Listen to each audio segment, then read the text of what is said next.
শিশু বিচার ব্যবস্থা আইন ও শিশু শ্রমের উপর একদিনের এক গুরুত্বপূর্ণ কর্মশালা অনুষ্ঠিত হয় আগরতলা শহীদ ভগৎ সিং যুব আবাসে।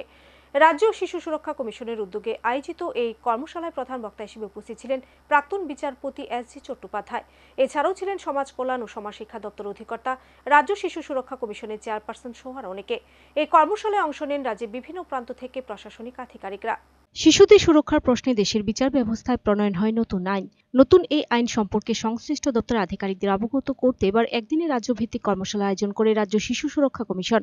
বৃহস্পতিবার আগরতলার শহীদ ভগৎ সিং যুব আবাসে আয়োজিত কর্মশালায় শিশু সুরক্ষা আইন নিয়ে যেমন গুরুত্ব সহকারে আলোচনা হয়, তেমনি আলোচনা হয় শিশু শ্রম বন্ধ করার উপরও। এদিনের এই কর্মশালায় প্রধান বক্তা হিসেবে উপস্থিত ছিলেন প্রাক্তন বিচারপতি এস.জি. চট্টোপাধ্যায়। উদ্বোধনী অনুষ্ঠানে অন্যান্য অতিথিদের মধ্যে উপস্থিত ছিলেন রাজ্য শিশু সুরক্ষা কমিশনের চেয়ারপারসন জয়ন্তী দেববর্মা, সমাজ কল্যাণ ও সমাজ শিক্ষা দপ্তর অধিকর্তা তপন দাস, কমিশনের সদস্য চামেলি শাহ সহ আরও অনেকে। রাজ্যের বিভিন্ন প্রান্ত থেকে সংশ্লিষ্ট দপ্তরের আধিকারিকরা অংশ নেন এই কর্মশালাতে। আমরা কাজ করি তাহলে কিন্তু অনেক সময় আমরা বিভিন্ন সমস্যার সম্মুখীন হই।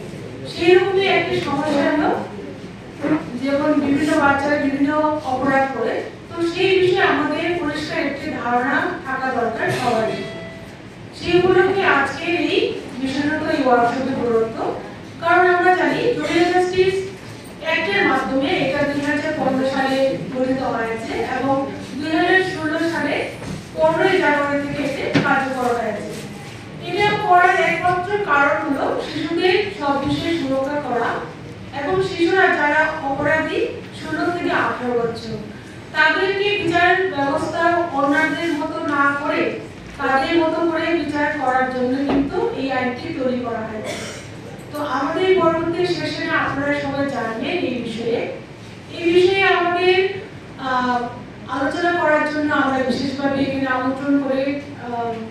আমন্ত্রণে এসেছেন আমাদের ব্রিগেড জাজ সত্যগোপাল স্যার এবং আমাদের জুভেনাইল জাস্টিস বোর্ডের মেম্বার তাপস কুমার দেববর্মা। ওনারা দুজন আমাদের আজকের এই দুটো বিষয়ের উপরে আলোকপাত করবেন। তো সেই উপলক্ষে আপনাদের অনেক অনেক ধন্যবাদ। এত কম সময়ের মধ্যে আমরা আপনাদেরকে শুভেচ্ছা জানাই আজকে এই অনুষ্ঠানে আসার জন্য এবং অনেক অনেক ধন্যবাদও জানাই। তো আর বিশেষ কিছু আমি bureau report, search India TNN।